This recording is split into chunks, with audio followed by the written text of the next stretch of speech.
A 32-year-old marathon runner collapsed during his morning jog. No warning, no family history, just gone. 3 years ago, that would have shocked the medical community. Today, it's becoming normal. The problem? We've been told the same story for decades. Heart attacks happen to older people. People who smoke, eat poorly, never exercise. The ones who ignored all the warnings. But something's changed. And it's not what you think.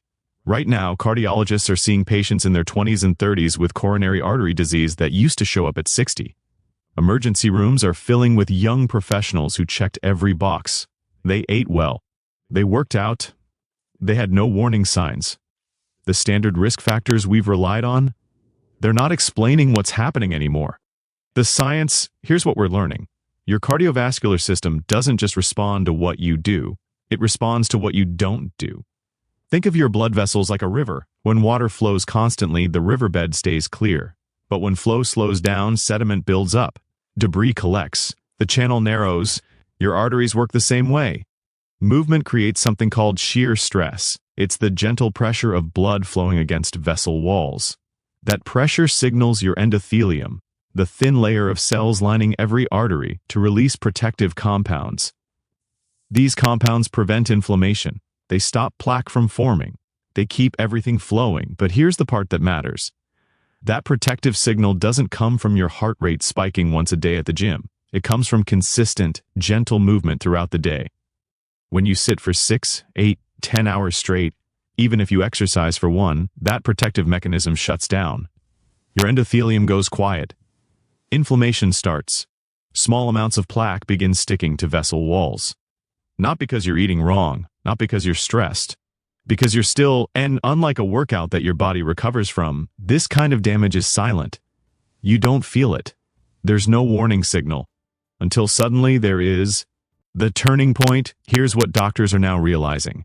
Exercise can't undo prolonged stillness. That sounds backwards.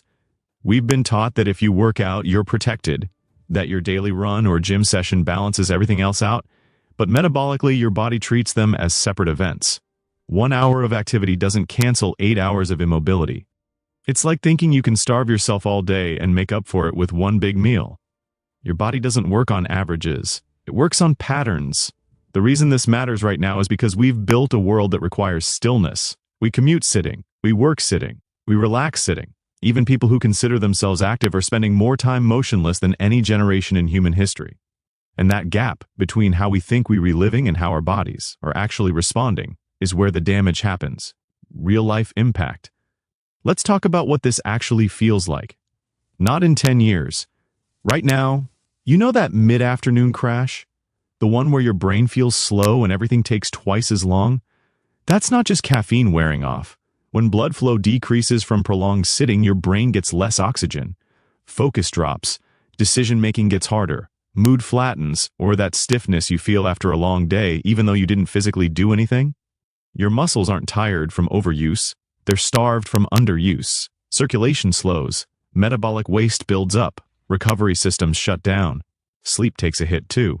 Your body regulates temperature and hormone cycles through movement. When you're sedentary all day, those rhythms get disrupted.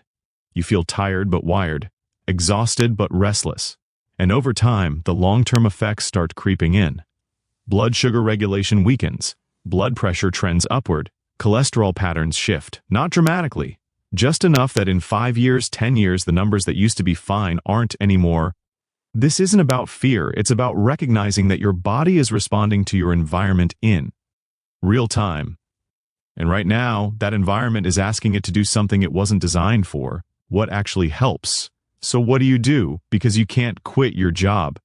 You can't restructure your entire life. Here's what actually moves the needle. First, break up sitting every 30 minutes. Not with a workout. Just stand. Walk to the window. Stretch for 20 seconds. The goal isn't intensity. It's interruption. You're resetting that blood flow signal. Second, add walking to transitions. After meals, walk for 5 minutes. After phone calls, take a lap. You're not adding time to your day. You're repurposing dead moments. And metabolically, those small bursts after eating improve how your body processes glucose and fat. Third, make one daily activity vertical. Take a call standing, read standing, watch something standing. You're not trying to stand all day, you're just shifting your baseline away from constant sitting. Fourth, prioritize morning movement.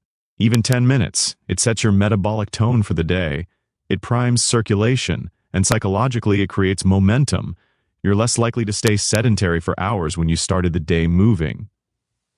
Fifth, rethink your evening routine. After dinner, most people sit until bed. That's when your body does its slowest metabolism. Instead, add gentle movement, a walk, light stretching, cleaning, anything that keeps you vertical for 20 minutes. It improves digestion, sleep, and next-day energy. None of this requires equipment. None of it requires willpower. You're just adding micro-patterns that your cardiovascular system recognizes and responds to. Long-term consequences versus small changes. Let's zoom out for a second. Because, see, this matters more than it feels like it does.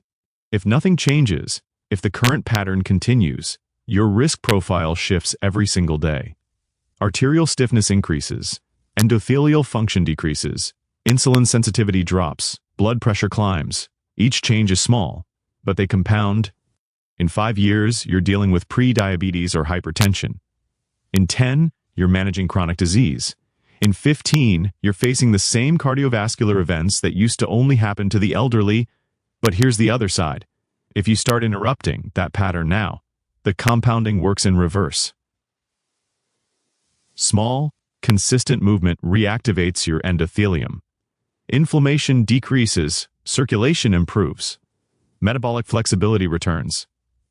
You don't need to become a different person. You just need to become a person who moves more often. And over time, that difference reshapes everything. The gap between those two futures is not dramatic action. It's just daily decisions. The question is whether you make them now or wait until your body forces you to. Your body is not broken. It's responding exactly how it should to the environment you're giving it.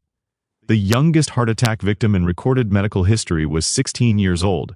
That was 2 years ago. You can't control everything, but you can control this, and that matters more than almost anything else you'll do today. If this changed how you think about your day, leave a comment. I read them all. And if you want more content that actually explains what's happening and what to do about it, subscribe. No hype, no nonsense, just clarity. See you in the next one.